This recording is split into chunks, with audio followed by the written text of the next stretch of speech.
जीवन वृतांत जगत गुरु श्री गुरु नानक देव जी। चौथा अध्याय। गुरु नानक देव जी की तीसरी उदासीन यात्रा। 26 मार्च 2026। Compiled by स्कडेवान। इस अध्याय में 42 कथाएं हैं जो उनके जीवन से ली गई है।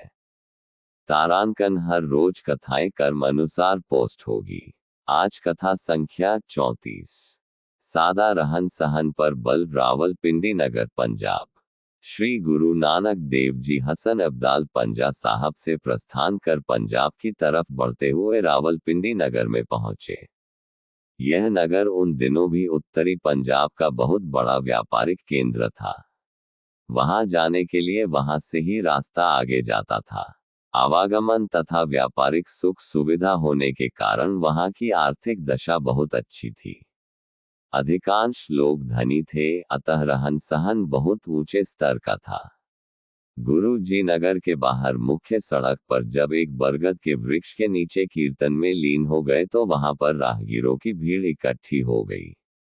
वे सब आनंद विभोर हो रहे थे तथा मधुर संगीत के आकर्षण के कारण आगे नहीं बढ़ पा रहे थे।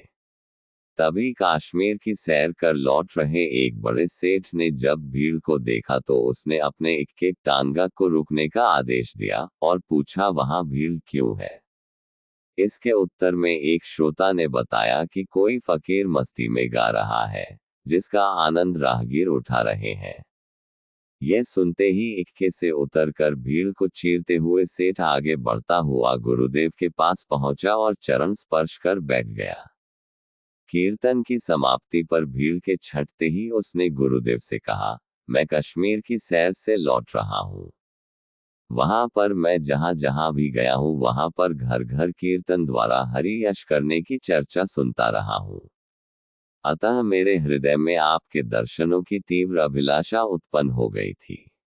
अब मैं अपने आप को भाग्यशाली मानता हूँ कि मुझे सहज ही में आपके दर्शन करने का अवसर प्राप्त हुआ है, तथा वह गुरुदेव से अनुरोध करने लगा, कृपया आप मेरे घर चलें और मुझे सेवा का अवसर प्रदान कर कृतार्थ करें। गुरुदेव ने उसके हृदय की सच्ची भावना देखी तो इनकार नहीं कर सके।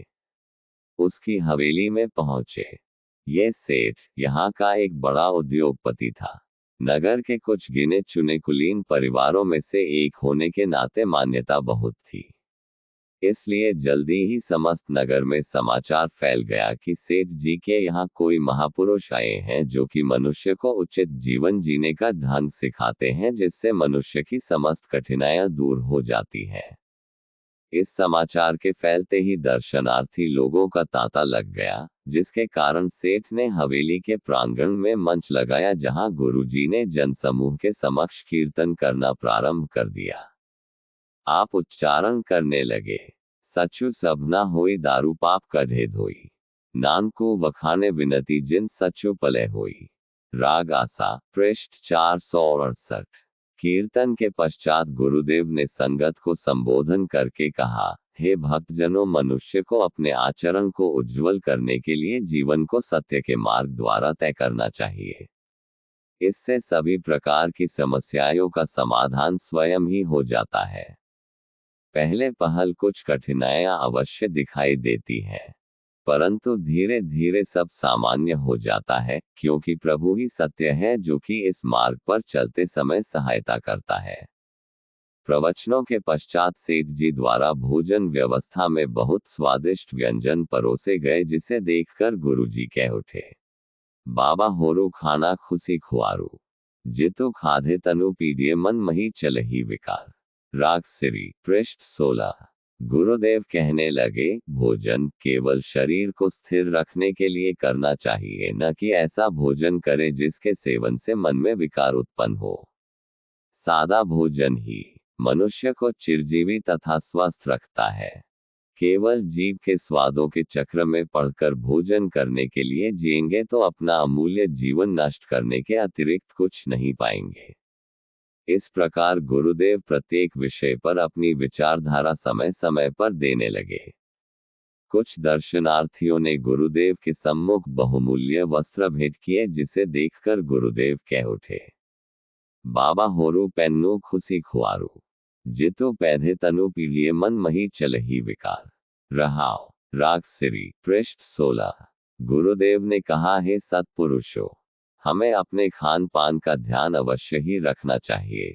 कहीं ऐसा न हो कि हम वह वस्त्र धारण करें जिससे मन में विकार उत्पन्न हो और मन एकाग्र होने के स्थान पर चंचल प्रवृत्ति वाला हो जाए। श्री वाहे गुरु जी का खालसा, श्री वाहे गुरु जी की फतह। बोलो जयकारा बोल मेरे श्री गुरु महाराज जी की जय। अगले पाठ तारांकन कथा तारांकन 35। गुरुदेव जेहलम बाल गुदाई क्षेत्र में। Compiled by स्कडेवान।